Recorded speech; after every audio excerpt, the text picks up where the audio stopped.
Followed the case for months and explains why this local case that we broke is now getting nationwide attention.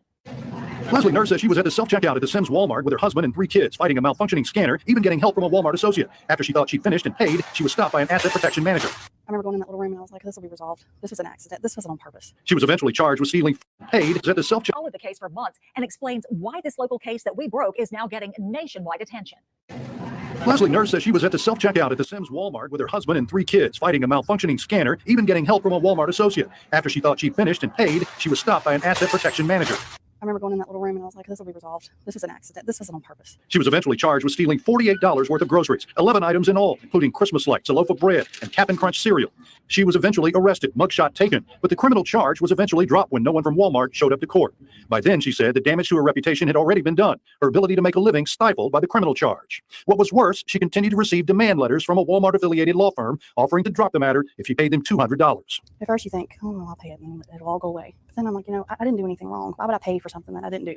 But it turns out many people do. During testimony in the lawsuit she filed against the company, an expert testified Walmart routinely uses what are known as civil recovery laws in many states to get people they've accused of shoplifting to pay up.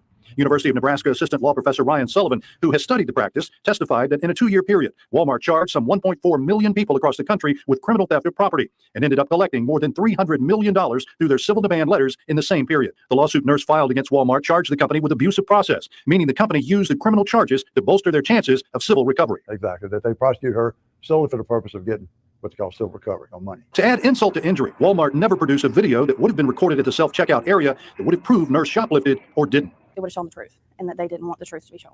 At the end of this lawsuit, filed in 2018 and delayed by the COVID pandemic, a unanimous jury found for Nurse and awarded her $2.1 million in punitive damages. I hope it makes a difference. I don't want anybody else to have to go through this again. Bill Riles.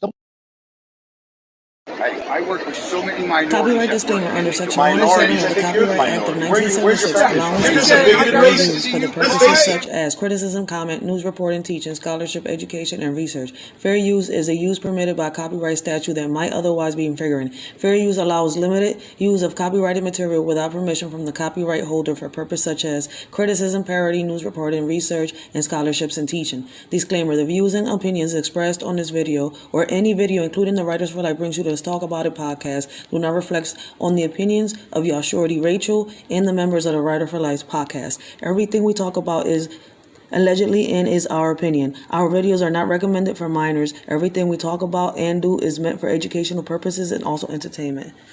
Please keep in mind that the majority of our videos are for educational purposes only. This world is crazy. I would say shady. Ironic, right? Nowadays, you can't trust no one. When you do, niggas be having their panties all in a bunch thinking that they